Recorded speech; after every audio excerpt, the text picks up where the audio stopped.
Hello there, friends. My name's Dana. This is my cat Note, and we're here to talk to you about my weight loss journey. Am I right, Note? Correct. Let's not show your butt off. It has been a process ever since I was birthed from my mother's womb.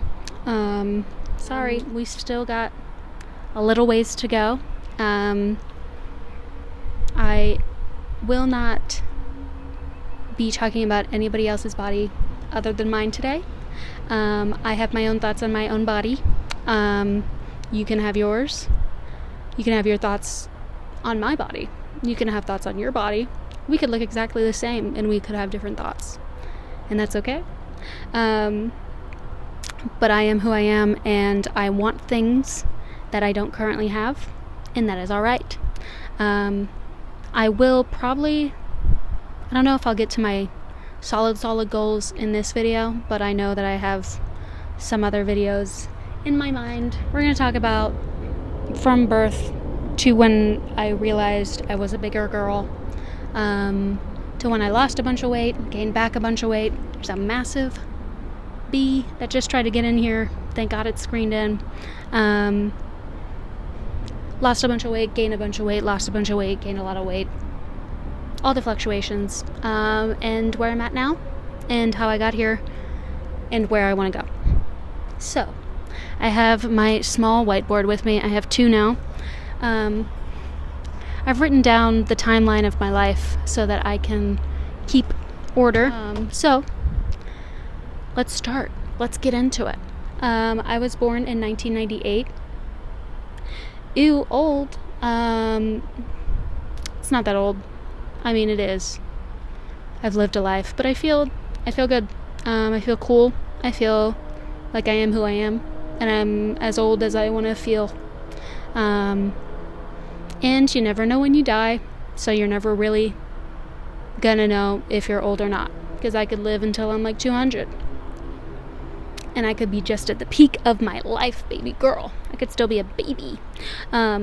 So, born in 1998, and from birth, I was pretty chunky. My memory card was full, so I had to go and grab another one. But like I was saying, my mom always talks about how I was very chunky as a baby, so I couldn't walk for a really long time, and it took me a really long time to develop that skill because of how chunky I was as a little baby.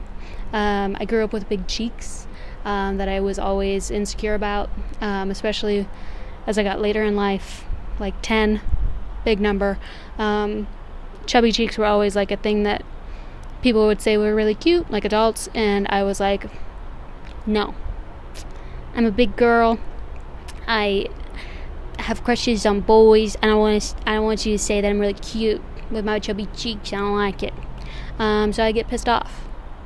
Not really, but like it would stay in there. So from the age of birth to around 10 years old, it was little signs of being overweight, but like not being there, not being conscious of being a human. So I didn't know what that really meant. I was just a baby, an overweight baby, that was just trying to figure out, I don't know what mac and cheese was and like how to get more of it. My mom tried her best. She took us to like, I forget what it's called, Kids Plus or something, and it was like a activity for kids, like after school, late at night, and we would learn about nutrition, and like we would run around like a conference room or something. I don't even know what it was. That's how not there I was. And there were other little signs of like, I would go out with my friends from elementary school, and they would go to Justice, and I couldn't fit into anything in Justice, and there was never any clothes that I could get while I was out with my friends, and it felt very isolating because I was the only bigger girl in the friend group. Everybody else was pretty small and like active and, you know, obviously ate different than I did. But they could all wear the cute stuff that was like in Aeropostale Justice, you know, early 2000s aesthetic that's coming back now. I can wear it now, couldn't wear it then. I need justice to come back. But for 30-year-olds, I need that to be appropriate for me. I need that to heal. The first time that I realized that, like, being big was a problem, even though, like, I still didn't know what it meant. Like, I was still 10. I don't remember the full memory, but I remember being, like, outside of gym class in this hallway, and they were, like, lining us up due to height, and no, it was just height, but I was really tall for my age, and that also set me apart because everybody else was still, like, I don't know, 4'2", and I was 5'5" already. So I was big, both width and height. I don't know why I felt like it was bad. I was just near, like, all the boys, and I didn't want to feel like a boy, but I felt like a boy. And I remember not vibing with those feelings. And yeah, I just wanted to be, like, a cute little girl that the boys thought was cute, and that, like, got teased because I'm so short and, like, so little and so small. Like, I was on the same level as them. And, like, I could defend really well against the boys because I was big. I had the width, you know.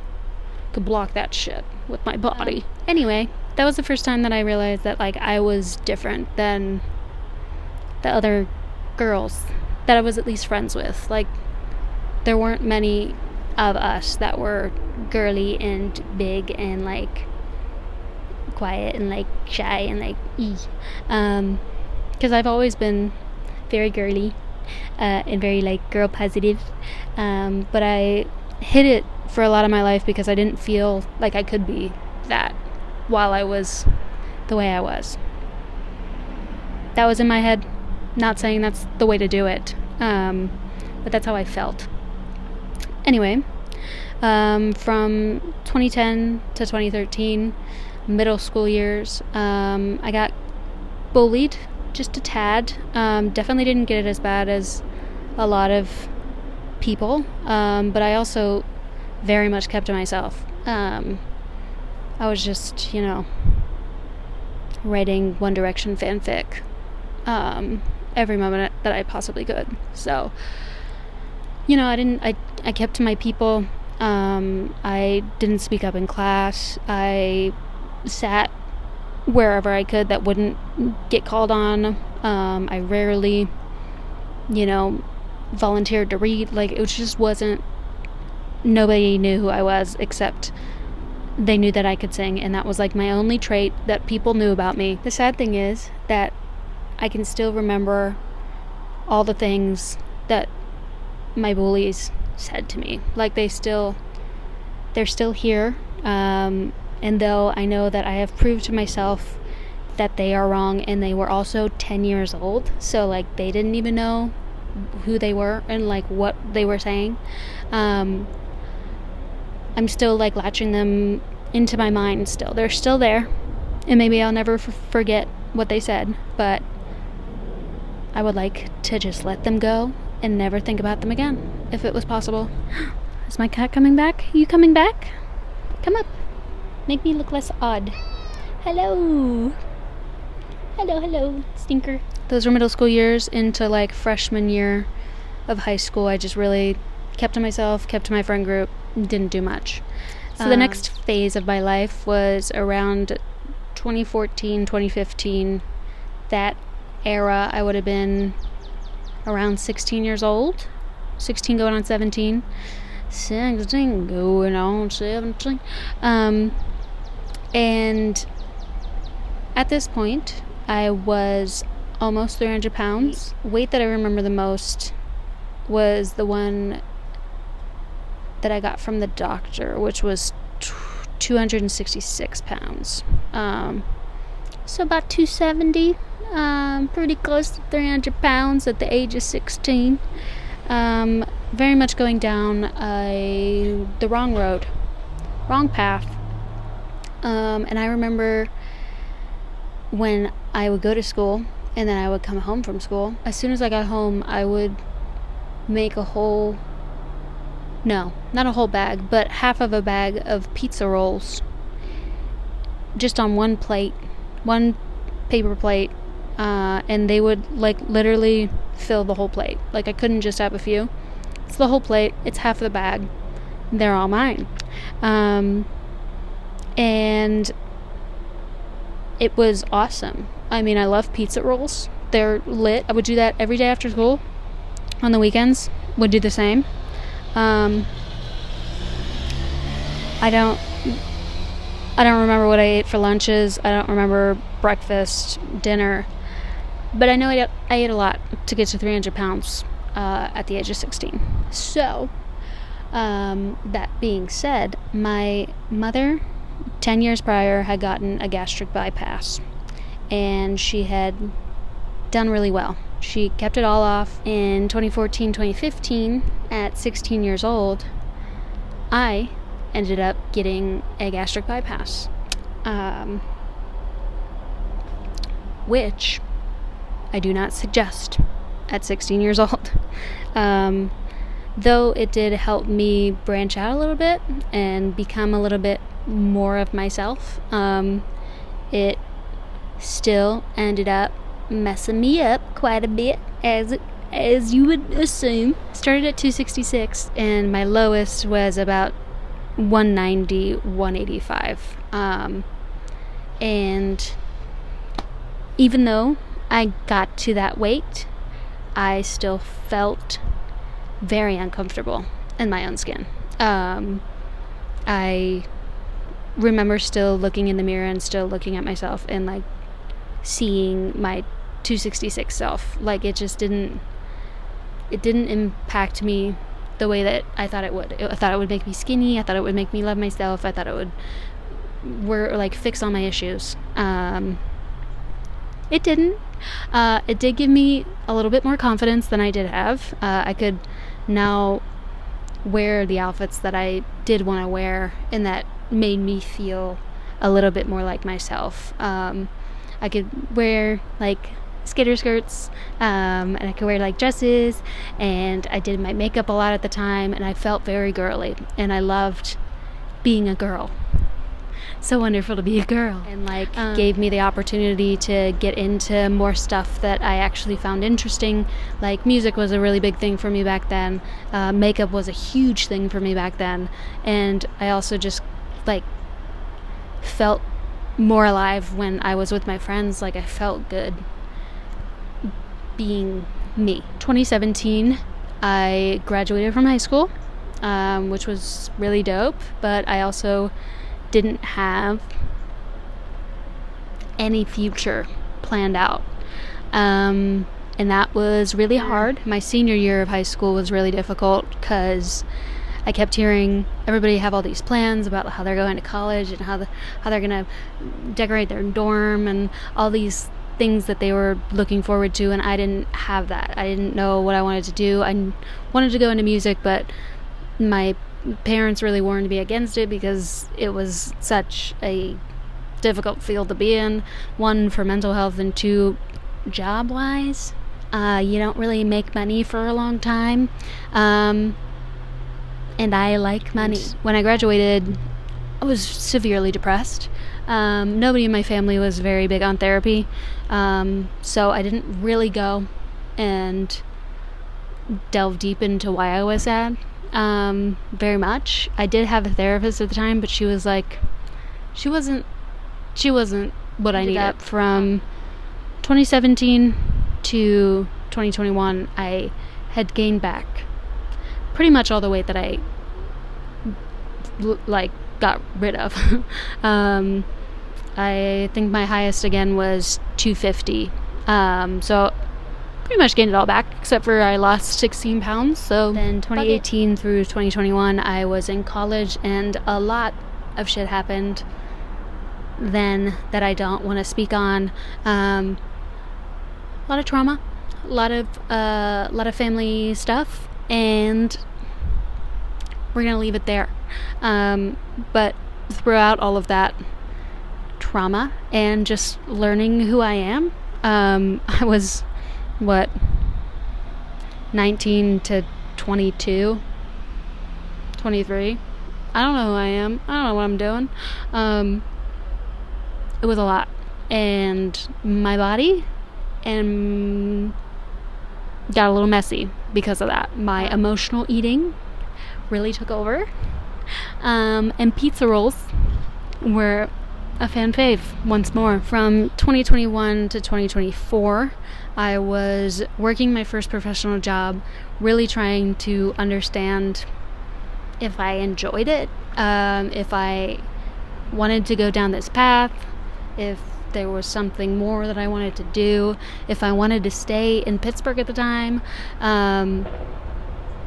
Everything was open now. Not to mention that COVID had just happened, and that was my whole senior year of college. Got my first boyfriend in 2023, and I had my first ever real date in 2023 with him, and I was 24 years old. So, my late bloomers, there's still time, but I never went on a proper date before that because I didn't feel confident enough. I didn't feel like a man would look at me and be attracted to me and think I was enough for him.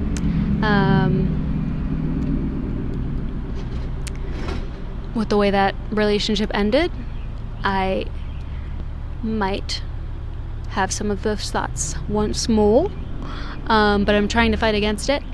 From 2021 to 2024, I was trying and failing off and on, working out, eating decent. Like, I just didn't know what I was doing. I got a nutritionist in 2022, I think, maybe 2021, and she started to help me understand food, and like know what it does for your body, and like understand why pizza rolls were not a good thing. In 2024, I had gone through a family trauma once again, and I had seen how if you don't take care of your mental or physical health, it can really impact your life and who stays in it and who distances themselves and all that kind of stuff. And it hit me hard. So at the beginning of 2024, I gave myself 6 weeks. 6 weeks, and that was it. If I did well and I saw a difference, I would continue. If I didn't, I was allowing myself to just fully give up, just on ever trying to lose weight and just letting myself go, essentially. And like, I really stuck to it. I was dedicated. I made myself a menu, and I was dedicated to just eating the same thing every single day to see if it worked. And needless to say, it did. In 2024, I ended up losing 65 pounds naturally, through diet and exercise, and I had a team around me. Like, I had my nutritionist, I had a therapist at the time, I had my boyfriend at the time who was very nice and sweet about it. I was going off and on with my family, so I didn't have many people to take care of other than myself. So I just focused in, locked in, and did my thing, and when I say I did a mighty fine job. And from then on, I have really just been stagnant. I ended up moving to a different state with my partner, who is no longer in my life, and my cat, who you saw earlier, and in my beautiful apartment that I own myself. I don't own it, but I rent it myself. And I'm ready to lock in once more. But this time I want to, knowing that I can stick to a schedule and dedicate to a cause, a worthy cause, my body. I want to lock in, and I want to take you on that journey with me, in case anybody else is doing it too. We can be like workout buddies. That's where I'm at now. I want to get toned. I want to lose about 30 more pounds. I'm at 180 now. Lost all the weight from the gastric bypass again, but this time on my own accord. And I want to get down to around 150, 140, 130, whatever like feels good. I just want to be a healthy BMI, and I want to be toned. I want to have like a little, like, not necessarily full abs, but like I want you to be able to see them, bitch. And then arms, I want to be toned. I want to get rid of these. I don't know if they're going to be fully go away, because it might just be extra skin, but I'm going to try and tone them up as much as possible, so that they are good. I want my legs to look hot as shit. And I just want to feel good. I want to wear whatever I want, and I want to go out and feel like a bad bitch. And I just want to do my thing. If you want to come on this little journey with me, join along, and I'll be happy to talk to you and like figure out what to do next and where to go and like how things are going. And if you want to keep up with me on a day-to-day basis, you can go on my Instagram at Life with Dana Jo there, or you can just stay here. I post everything that I post on Instagram onto YouTube in short form most of the time, but if you want to keep up with stories and stuff, that'll be on Instagram. Yeah, so I'll see you in my next one. Bye, guys.